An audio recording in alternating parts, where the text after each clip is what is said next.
One part of this framework is that we are not currently negotiating with the Americans on the nuclear issue.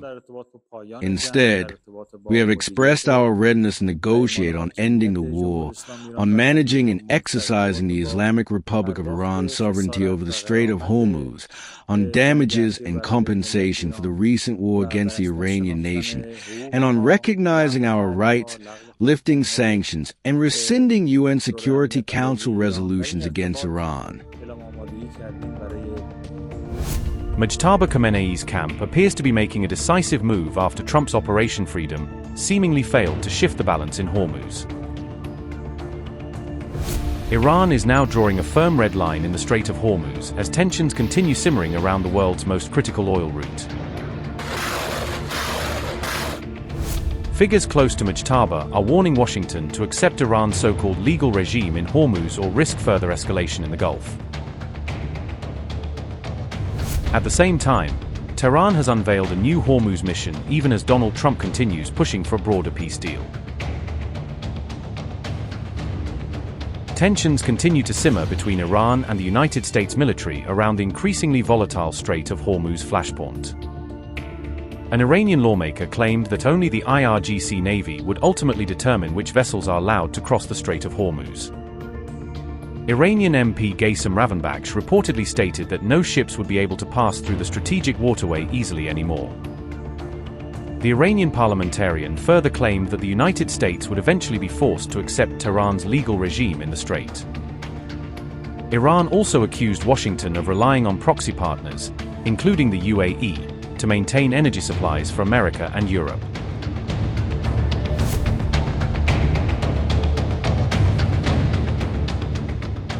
Meanwhile, Iran has unveiled its own counter-initiative to Trump's now paused Operation Freedom in the Gulf region.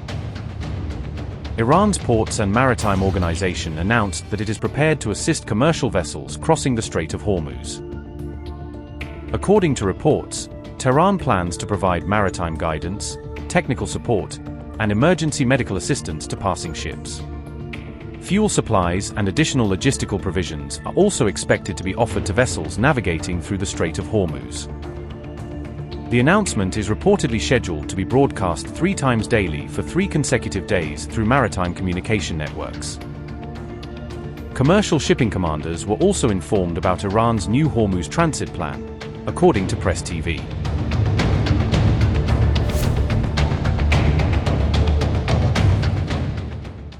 Iran has launched a new mechanism for governing maritime traffic through the Strait of Hormuz, marking a significant escalation in Tehran's effort to formally regulate movement through one of the world's most strategic waterways. Under the new system, ships seeking to transit Hormuz are expected to receive an email from the address info@pgsr, which Iranian authorities are using as part of the new approval framework.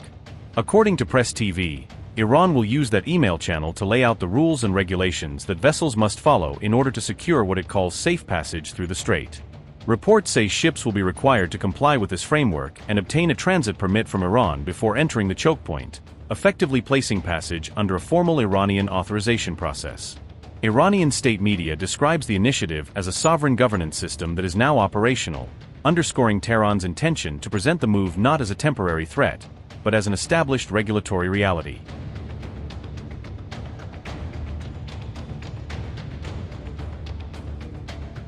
The IRGC has also warned that ships transiting the Strait of Hormuz must exclusively use the routes designated by Iran as safe, reinforcing Tehran's attempt to impose direct navigational authority over the choke point. Iran's Revolutionary Guards further warned that they would act decisively against any ships that avoid those Iranian-designated corridors, making clear that deviations could invite immediate consequences. IRGC statement said, and I quote, "Any deviation by vessels to other routes will be unsafe and will be met with a decisive response from the IRGC Navy. The only safe route for passing through the Strait of Hormuz is the corridor previously announced by Iran." Unquote. This major Iranian move in Hormuz was reported just as Trump decided to pause Project Freedom, creating the impression that Tehran's pressure tactics may have coincided with a temporary U.S. operational pullback.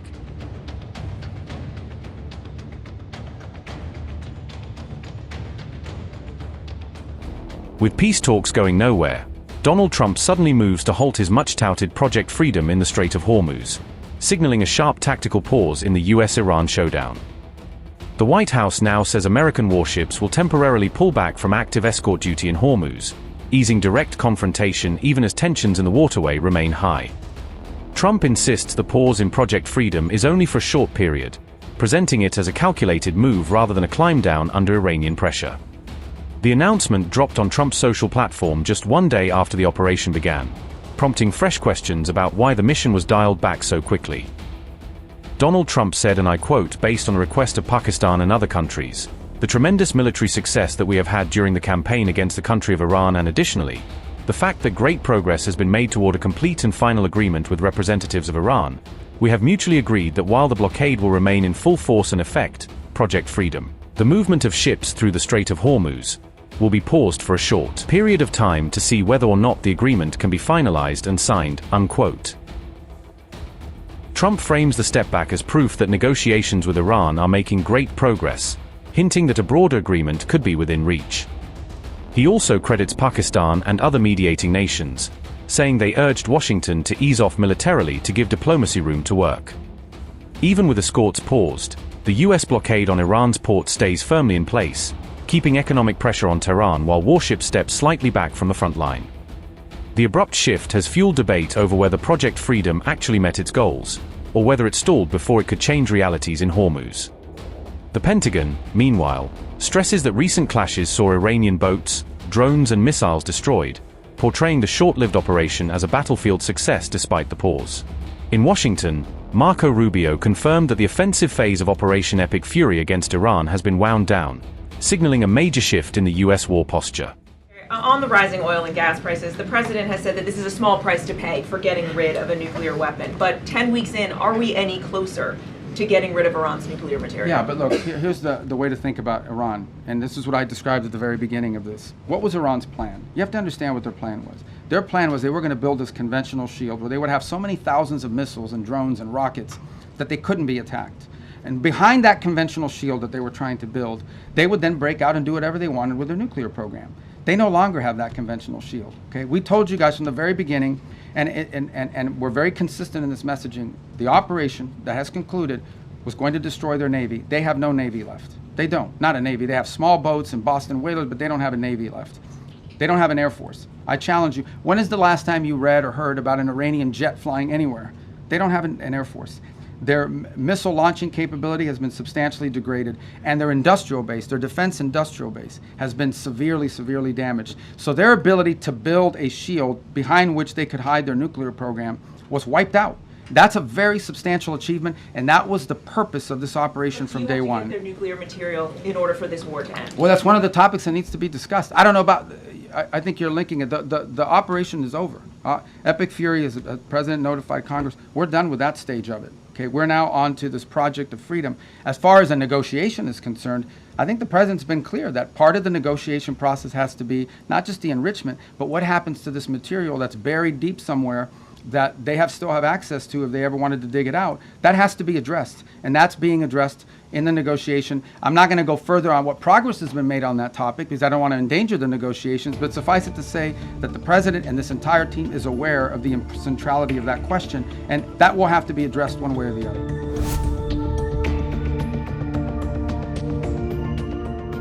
Meanwhile, Iran is reportedly expected to respond to the latest American proposal for a possible peace agreement by May 7th. However, on the same day, Tehran denied engaging in any negotiations with Washington regarding its nuclear program or enriched uranium stockpile.